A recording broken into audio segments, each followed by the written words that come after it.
Okay. सुश्री दिव्या मदेरणा.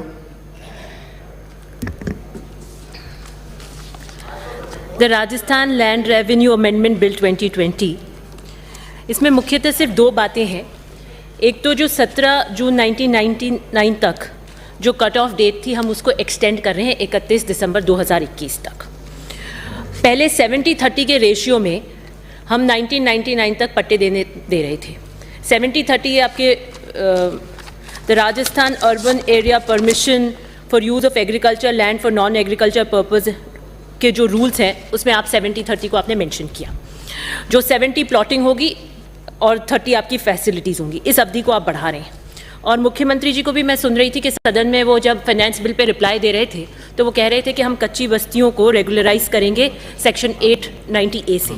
पर मेरा एक प्रश्न जहन में आता है कि जब हम कच्ची बस्तियों को रेगुलराइज करेंगे तो मुझे नहीं लगता कि वहाँ पर 70-30 का रेशियो मेंटेन होगा, क्योंकि वो बहुत ज़्यादा डेंस होती हैं.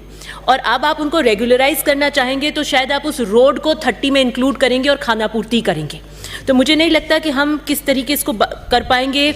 जो मास्टर प्लानिंग की ज़रूरत है, जो गुलाब कोठारी जी का जजमेंट भी कहता है, मैंने उसको पूरा पढ़ा है, इन कॉन्सेंसस विद मास्टर प्लान, वो हम नहीं कर पाएंगे. मैं लेकिन ये मानती हूँ कि जो हम करने जा रहे हैं उसके अच्छे परिणाम भी होंगे, क्योंकि हम एक व्यक्ति को मकान का टाइटल दे पाएंगे. But at the same time we need to safeguard and avoid unplanned colonies in regard to public facilities. ठीक है, हम एक वेलफेयर स्टेट हैं. मैं मानती हूँ कि गरीब के गाड़ी कमाई से पैसा बनाकर अगर उसने मकान बनाया तो हमें उसे नहीं तोड़ना चाहिए. लेकिन एज स्टेट हमारे क्या दायित्व है? हमने ऐसे निर्माण होने कैसे दिए? किस तरीके से ये एक्सटेंशंस हुए? हमारी कोई पॉलिसी क्यों नहीं एग्जिस्ट कर रही थी? हमारी कोई प्रिकॉशनरी मेजर्स क्यों नहीं थे? हमारी एनफोर्समेंट विंग्स क्या कर रही थी? जितने भी आपके JDA के अंदर अर्बन प्लानिंग और ये आ रहे हैं, उनको उनकी एक विंग बनानी चाहिए थी कि why did we extend, why हमारे ऐसा मौका ही क्यों आया. आपको पता है कि आगे भी जो अर्बनाइजेशन है वो बहुत ही रैपिड होगा. आपने इसमें भी दिया है कि रैपिड अर्बनाइजेशन हो रहा है, आगे भी होगा. पॉपुलेशन इंक्रीज कर रही है, गांव से लोग शहर की तरफ पलायन करेंगे और ये बढ़ेगा और बसावट भी बढ़ती जाएगी. तो अब आप 70-30 पे तो दे रहे हैं, लेकिन जो 60-40 पे आपको इन 22 साल में देना था, आपने उसमें शीतलता दे दी. तो मुझे लगता है 2021 के बाद जब हम ये एक्सटेंशन देंगे तो वापस लोग 70-30 में बसेंगे कि हमारे को शीतलता आगे वापस मिल जाएगी. तो मुझे लगता है 60-40 और मास्टर प्लान, और एक जैसे चंडीगढ़ का एक एग्जाम्पल है कि कितनी वेल प्लान सिटी है, हमारे को लगता है this is a grey area in this bill, that in hope of extension हम कॉलोनीज रेगुलराइज कर रहे हैं और 60-40 का रेशियो हम मेंटेन नहीं कर पाएंगे. तो मेरे को लगता है कि आपको एक स्ट्रिक्ट पॉलिसी और नीति लेकर आनी पड़ेगी. अभी तो आप कर रहे हैं कि गरीब को मकान का टाइटल मिल जाए, उसको उसकी सुविधाएं मिल जाए, वो बैंक का लोन ले सके, उसको आर्थिक सुरक्षा मिल जाए, बट ये एक ऑनगोइंग मेनेस नहीं बन जाए. इसके लिए मुझे लगता है मंत्री महोदय जी आपको एक स्ट्रिक्ट नीति लेकर आनी पड़ेगी. दूसरी बात जो इस बिल के अंदर है वो है कि आप हाउसिंग कोऑपरेटिव सोसाइटीज़ को इससे एक्सक्लूड कर रहे हैं. मैंने तोपखाना का जजमेंट भी बहुत गहनता से पढ़ा है. आपका एक ऑर्डर है 9 सितंबर, आपकी अधिसूचना है जो आप बताते हैं इसके अंदर किस तरीके से क्या करेंगे, क्या आपके पास है, उसको भी मैंने बड़ा गहनता से पढ़ा. लेकिन मेरे कुछ प्रश्न यहाँ पर खड़े होते हैं कि आप जो लीगल स्टैंडिंग उनकी कानूनी वैधता 1999 के बाद नहीं है, लेकिन आपने उसको विशेष को मेंशन किया है कि ताकि उसका कोई मिसयूज़ नहीं हो जाए. मैं आपसे प्रश्न पूछना चाहती हूँ, गृह निर्माण सहकारिता समितियों का उद्देश्य क्या था? गरीब को सस्ते आवास बनाकर देना, ना कि पट्टे काटना. फिर इन्हें पट्टे काटने का अधिकार किसने दिया? राज्य में ऐसी कितनी गृह निर्माण समितियां हैं? मुझे पता है कि आपके विभाग ने सर्वे करा लिया और ये मेन मुद्दा जयपुर का ही है.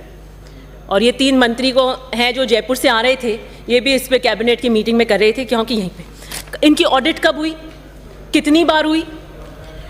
मान लीजिए आपके पास अगर जयपुर में है जो सोसाइटियाँ, उसकी सूची होगी आपके पास में कितनी सोसाइटियाँ हैं, कितनी सोसाइटीज़ उसमें से ब्लैक लिस्टेड हैं आज की तारीख में. और मैं आपको बताना चाहती हूँ वो ब्लैक लिस्टेड सोसाइटीज़ भी आज के दिन पट्टे बांट रही हैं जो कि JDA को बांटने चाहिए थे.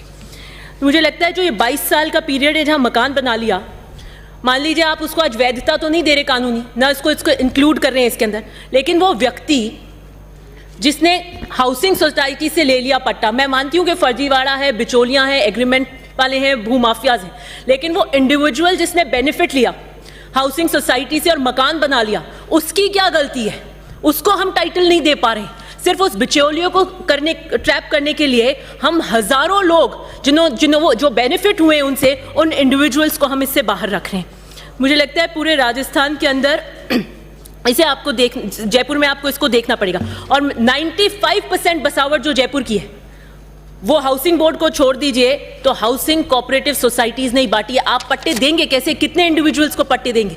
10 लाख का जो हमारा ये कि हम 10 लाख अटेंड करना चाहते हैं, वो आप जब तक हाउसिंग सोसाइटीज को इंक्लूड नहीं करेंगे, I think the limit of individuals is very less, housing societies की नहीं है।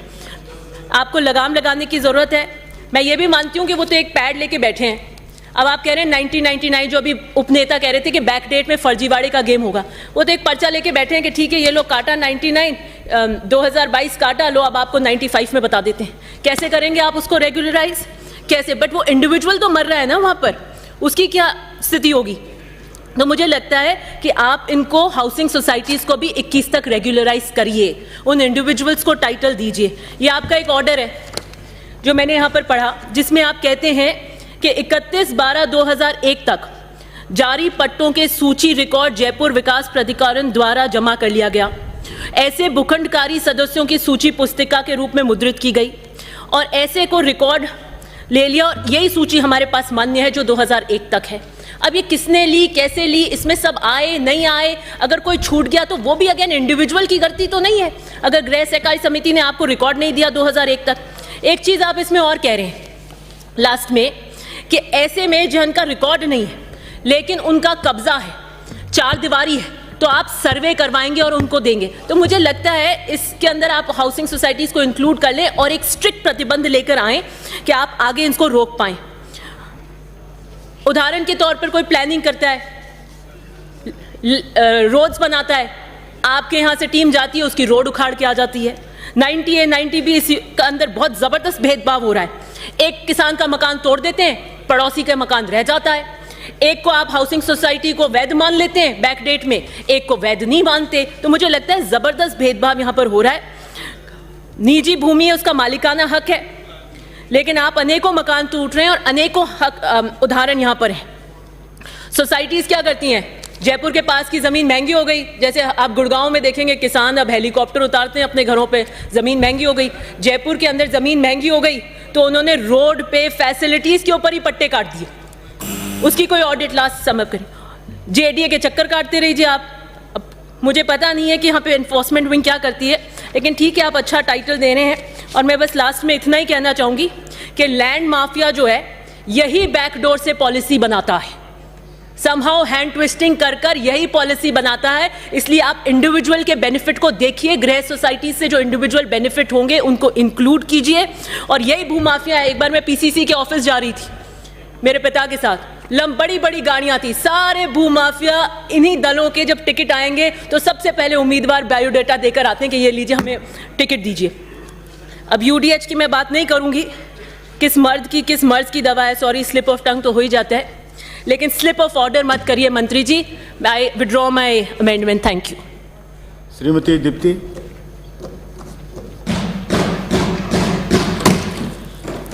माननीय अध्यक्ष महोदय, आपने मुझे राजस्थान भू